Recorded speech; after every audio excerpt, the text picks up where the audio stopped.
A'oudhu billahi minash shaitanir rajim. Bismillahir rahmanir rahim. Mes chers frères et sœurs, Assalamu alaikum wa rahmatullahi wa barakatuh. Dans la sourate Yusuf, verset 111, il est écrit لَقَدْ كَانَ فِي قَصَصِهِمْ عِبْرَةٌ لِأُولِي الْأَلْبَابِ. Dans leur récit, il y a certes une leçon pour les gens doués d'intelligence. Aujourd'hui, nous allons prendre notre leçon, notre morale d'une histoire du 6e imam alayhi salam.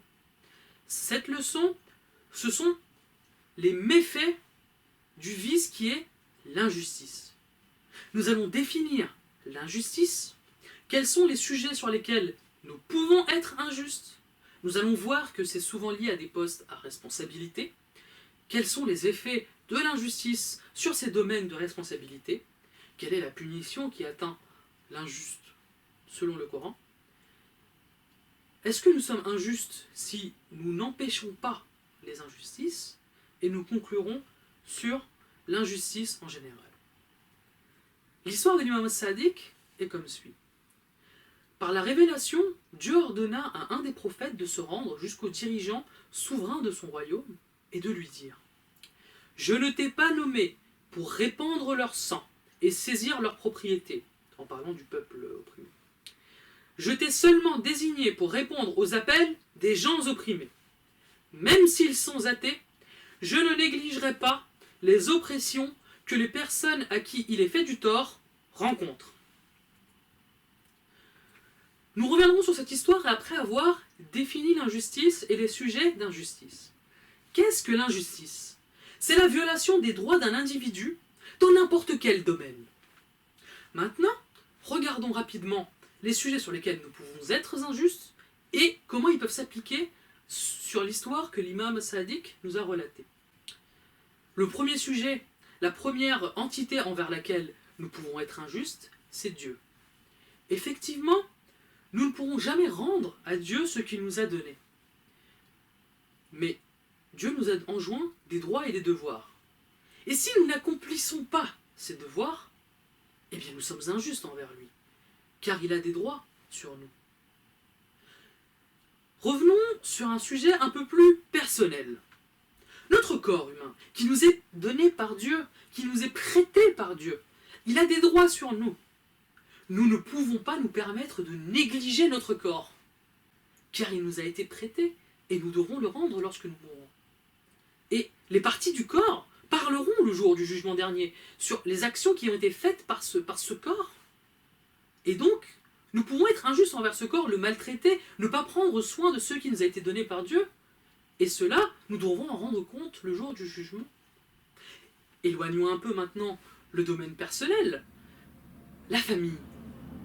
Nos parents ont des droits sur nous. Nos frères et sœurs ont des droits sur nous. Les personnes âgées de notre famille, et même qui ne sont pas de notre famille, ont des droits sur nous. Nos enfants ont des droits sur nous. Nous avons des responsabilités envers toutes ces personnes.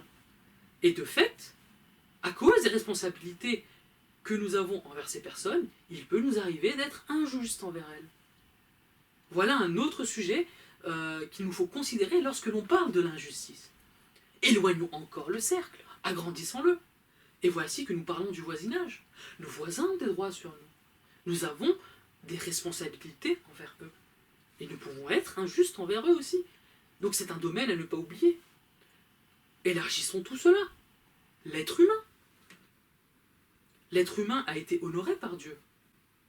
Et nous avons des responsabilités envers chaque homme qui se présente. Qu'il soit croyant ou non d'ailleurs, si nous nous rappelons l'histoire de l'imam. Nous avons aussi des responsabilités, encore une fois, éloignons sur le monde animal. Nous qui avons été dignifiés par Dieu, nous qui sommes les dépositaires de son autorité, nous avons des responsabilités sur les animaux. Nous ne pouvons pas nous permettre d'être injustes envers eux. Maintenant que nous avons évoqué les différents sujets de responsabilité, revenons un peu sur cette histoire.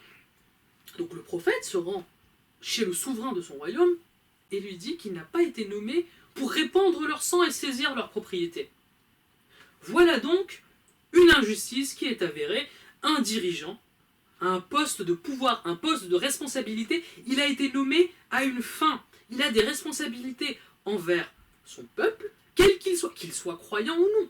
Je cite, « Même s'ils sont athées, je ne négligerai pas les oppressions que les personnes à qui il est fait du tort rencontrent. » Quel que soit l'état de ces personnes, quelle que soit leur religion, le dirigeant a des responsabilités envers ces personnes.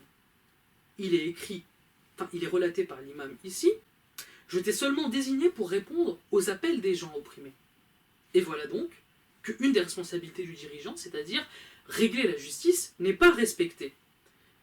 Et l'imam Sadiq relate une autre histoire qui nous raconte ce qui va arriver à ce dirigeant. L'imam rapporte, sous l'autorité de ses pairs, que le prophète a dit « Le jour de la résurrection, l'enfer parlera à 3 catégories de gens, les dirigeants, les réciteurs et les riches. Il sera dit aux dirigeants « Dieu t'a donné l'autorité, mais tu n'as pas gouverné avec justice. » Et l'enfer l'avalera tel oiseau qui avale des grains de sésame. Je complète l'histoire. Au réciteur, l'enfer dira « Tu t'embellissais devant les gens, mais combattais contre Dieu en commettant les actes de désobéissance à lui, qui est une forme d'injustice. » L'enfer l'avalera alors. Aux riches, l'enfer dira avant de l'avaler « Dieu t'a comblé d'abondantes richesses matérielles, mais lorsqu'il te demandait un prêt, tu refusais, par pinguerie. » Encore une fois, le riche a une responsabilité. La fortune qui lui a été donnée ne l'a pas été pour rien. Il doit utiliser cette fortune à un escient. Et ne pas le faire, ne pas l'utiliser à bon escient, c'est une injustice. La conséquence, au riche, l'enfer dira avant de l'avaler, pour que l'enfer avale le riche. Regardons maintenant, plutôt sur un plan personnel, comment nous pouvons être injustes, c'est-à-dire des exemples pratiques de l'injustice. Nous sommes à un poste de décision, nous sommes ingénieurs, nous sommes médecins, nous sommes même chefs d'équipe, quel qu'il soit. Et voilà que 2 personnes viennent à nous en proposant une idée, et nous allons en récompenser seulement une. Parce qu'elle nous plaît, parce que nous avons des liens d'amitié avec elle. Cette action est une injustice, nous aurons en répondre le jour du jugement, et cette action a des conséquences, c'est-à-dire une équipe qui est déstabilisée. La personne favorisée pourra même peut-être se révolter contre cette faveur qu'elle reçoit injustement ou de façon exagérée comparée à son camarade qui n'a rien reçu. Voici une personne qui ne sera pas satisfaite, et cela amènera des problèmes futurs.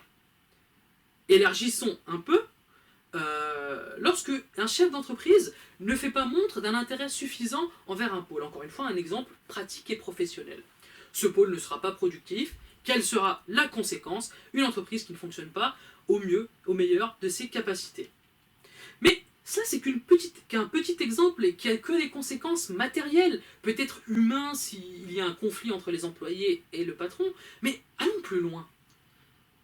Les révolutions, la plupart des révolutions qui ont eu lieu dans l'ère des révolutions, dans l'ère qu'on appelle le siècle des Lumières, en France par exemple, 1789, le peuple s'est soulevé contre la noblesse. Pourquoi? Parce qu'à une époque de famine, on voyait la noblesse festoyer, se remplir la panse, manger à satiété, le peuple mourait de faim. Quelle fut la conséquence de cette injustice? D'innombrables tueries, des attaques de forts, toute une révolution à un niveau sur tout un pays qui se sont propagées sur toute l'Europe, qui a eu pour conséquence les guerres napoléoniennes.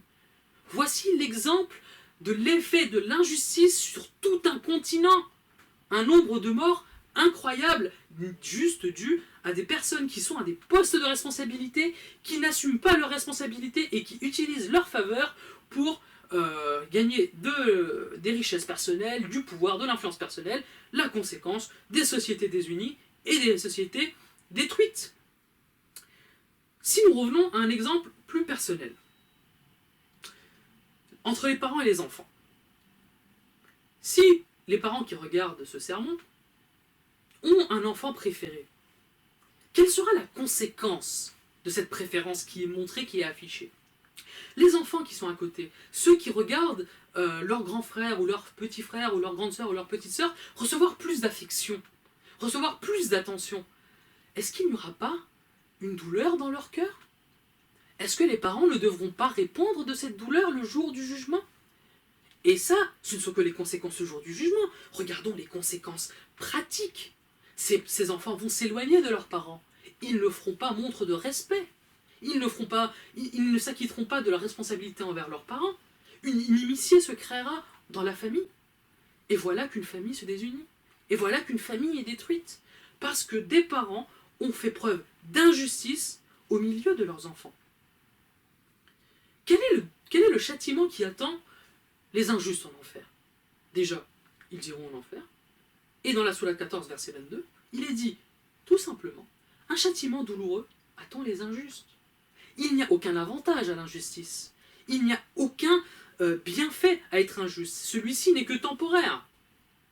Et pour finir, regardons toutes les injustices qu'il y a dans ce monde. Il n'y a pas que des actes d'injustice directs. Il faut élargir notre pensée. L'injustice peut se présenter sous maintes formes, et des fois, ne pas protester contre une injustice nous rend complices de cette injustice. Effectivement, nous avons une narration de notre 6e imam qui dit « Celui qui cause un tort, son soutien et celui qui accepte son acte sont partenaires. » Je conclurai là-dessus. L'injustice se présente à tous les postes de responsabilité. Lorsque nous agissons envers une personne, envers un groupe, nous devons veiller à faire respecter la justice. Les conséquences matérielles ou spirituelles de l'injustice sont énormes et dévastatrices. Je vous enjoins donc à réfléchir sur vos actes, à faire preuve d'introspection et à tenter d'amener la justice dans votre vie. Wassalamu alaikum wa rahmatullahi wa barakatuh.